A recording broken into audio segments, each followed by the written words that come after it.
Welcome to the fourth video in the Introduction to Semio module.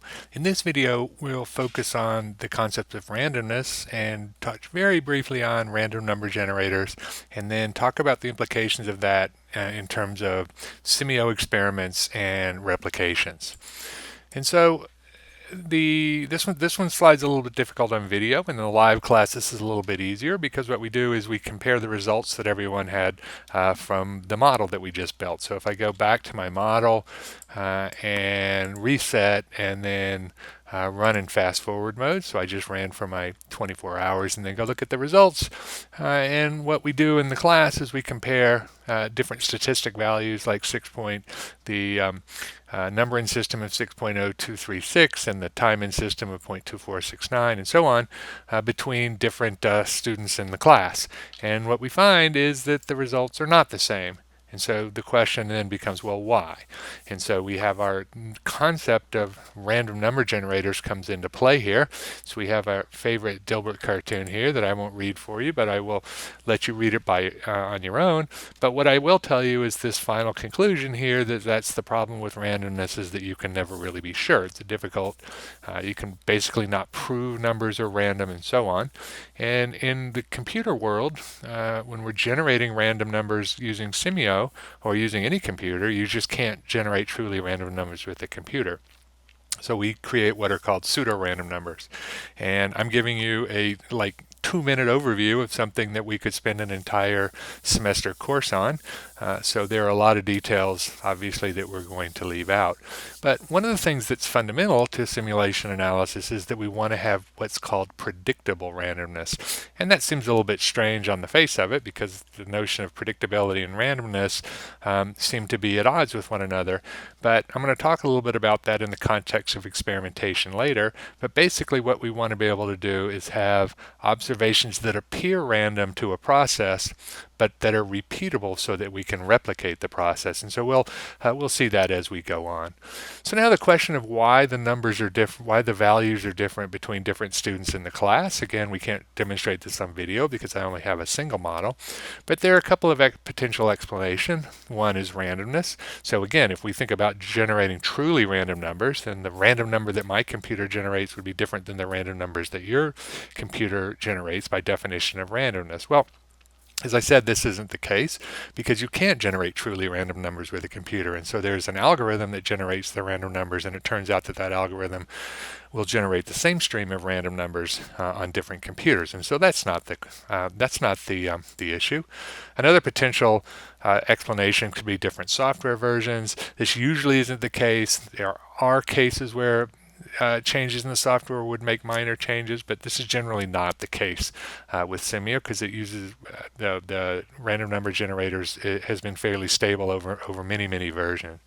What it really is that Semio is built to scale, and so if we go back to our models and look, let me go back to our Semio model here, and note that when we built this model, so if we run in Oops, let's slow it down a little bit. It's going way too fast here. Let's make this 5. And we built this model using paths so we can see entities traversing along the path. So I still had it going too fast, but oops, let me go back and get it in run mode, get this to 1, and run. And then you can see entities moving along this path. And so when the entities move, it takes simulation time for them to move because the path, when we say Semio's to scale, you can see these lightly shaded numbers here. This is minus 10 meters relative to 0.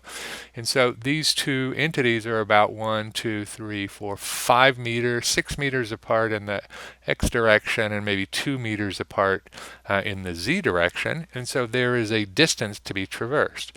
And so it's unlikely when students in the same class built this model that they would place the server objects in exactly the same position. And so the difference you see between models has nothing to do with randomness and nothing to do with software version, but the fact that these servers are placed in different locations. So we can see that if we select the path, so I'm just going to click on the path and then I'm going to hold down the control to get in multi-select mode, click on all 3 paths, and then right click and convert to type. And I'm going to convert these from paths to connectors. And again, in the live class, we all do this as a class. And now the impact of that is that entities are transferred in 0 time between locations. And so it doesn't matter that these two servers are about 8.5 meters apart, that they travel in 0 simulation time. And when we run this as a class, what we end up seeing is that the results, so if I fast forward under this model and then look at the results, these numbers will be the same from computer to computer to computer. And so the notion here of this demonstration, which again can't do on video because I only have one model, is to demonstrate that the randomness will in fact generate the same random numbers. And so if we incorporate the exact same model, in this case by using connectors with 0 transfer time, that we do in fact get the exact same numbers regardless of the computer that's used to run the model. And as we mentioned earlier, we want this. This is a good feature. We want predictable randomness so that we can have repeatable results. And we will come back to that notion several times throughout the course of repeatability, and we will demonstrate how we actually use that repeatability. So before we go on, just a couple of words about how random numbers are generated. And there's something called a random number generator, or using the abbreviation RNG. And so we're particularly interested in something called the period of a random number generator. And so what a random number generator does is it just gives you a stream of random numbers. You can think about the length of the stream is something called the period, and then at the end of the period the numbers just repeat, because remember, you're using a computer algorithm to generate these. And so we have a starting point here that you see in the graphic, and we generate, and so the period is the length of that, and then once we exceed that, then we just start over. So we go around and around the circle for the samples. And so Simio uses a random number generator called the Mersenne twister, and the Mersenne twister is a well-established, well-studied random number generator, and you can see the period here is quite big. It's 10 to the power of 6,000 and 1, and we said typical number of atoms in the known universe to give you a frame of reference. And so the bottom line of this basic discussion is that we don't need to be concerned at all with the period of the random number generator, because we can generate basically as many random numbers as we might need. We also don't need to deal with things like random number seeds, but we also, as we'll see later on in the course, have access to multiple streams of random numbers. And again, that's going to be important later on, but something to keep in mind here. So as I said back on the first slide, remember that we could teach an entire semester-long course about generating random numbers. And so we just kind of hit the basic high points here that tell us we have an extremely long period in Simio's random number generator, but that when you start from a known place, it generates the exact same stream, and that's in fact something that we're after from a simulation modeling perspective. So the reason we care about all of this random number, these random number concepts, is because when we're incorporating random numbers in a model, that means that we have random inputs will generate random outputs, right? And we need to understand that randomness to be able to do effective analysis. So in particular, let's think about a simple situation where I'm trying to predict the probability of rolling a 7 with 2 dice. Okay, and so the question then becomes, well, how can I do that? One way I could do that is I could just count the total number of rolls, which is 36, and count the total number of ways that I can roll a 7 and compute the probability exactly. Another way I could do that is an experimental method where I just get 2 dice and roll them, and roll and roll and roll and roll, and just count the number of times that a 7 is actually rolled, and then divide by the total number of times that I've rolled. That would be equivalent to a simulation approach. I'm simulating, I'm doing a physical simulation here, and that each roll of the die is each roll of the pair of dice is what's called a replication. So the question is, how many rolls do I need to do in order to determine the odds of rolling a 7? Certainly if I roll 1 time, that's not enough. I'm either going to roll a 7, in which case I would have an estimated probability of 1, or I wouldn't roll a 7 and I have an estimated probability of 0. And so clearly rolling 1 time is not enough. So then the question is, well, how many do I need? So one way to think about that is how confident are you if you're doing a bet based on research of, say, 10 rolls, 100 rolls, 1,000 rolls, how many do I need? Well, that whole concept is something called of how many replications do I need.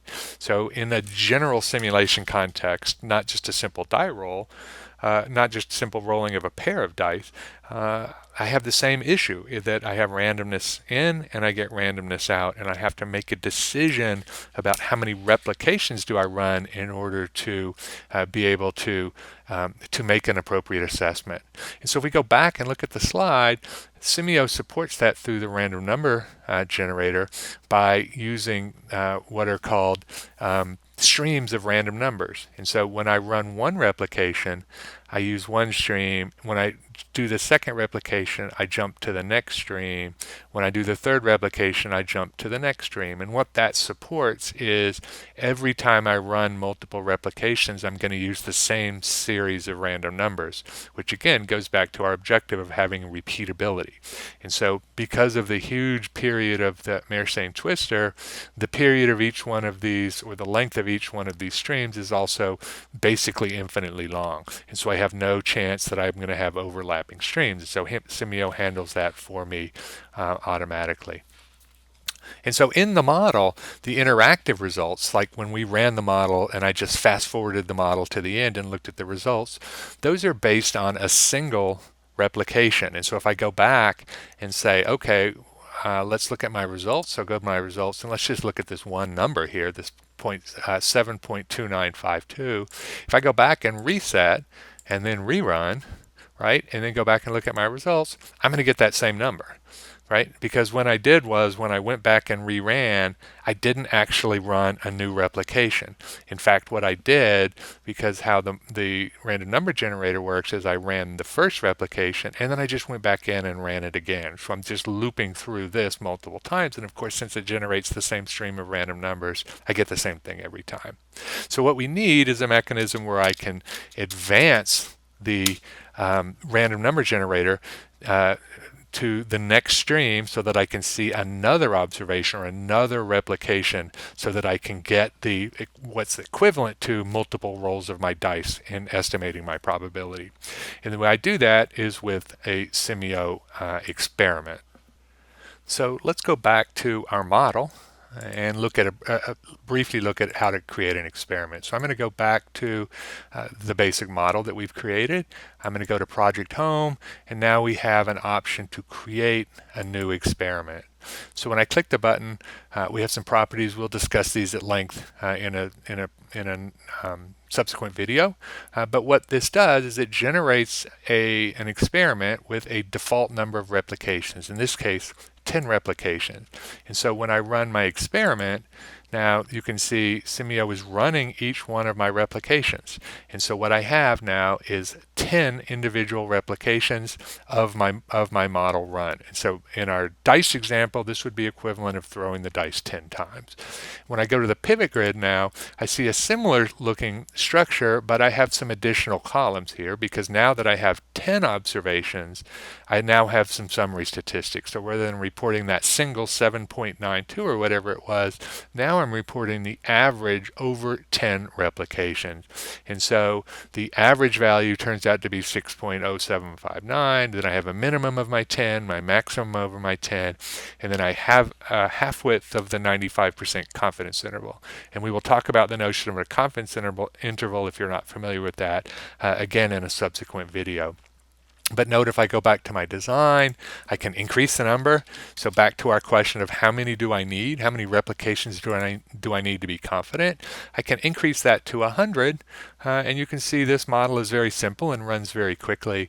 Go back to my pivot grid, and now my values change, and I have now the average over 100 observations. And so we will spend a while talking about how to address this question of how many replications to run to make it to be able to predict your results. But for the time being, just be aware that the more replications you run, the better your estimate's going to be. Right? So my 100 runs versus my 10 will give me a better estimate. If I ran 1,000, it would give me a better estimate. If I ran 1,000,000, that would give me a better estimate. estimate. But of course, there's a law of diminishing return, and so the ultimate question is, well, how many is good enough? And we'll address that in a later video. So that concludes this fourth video in the series. In the next video, we will again pick up with our flow line model and start talking about some additional experimental concepts.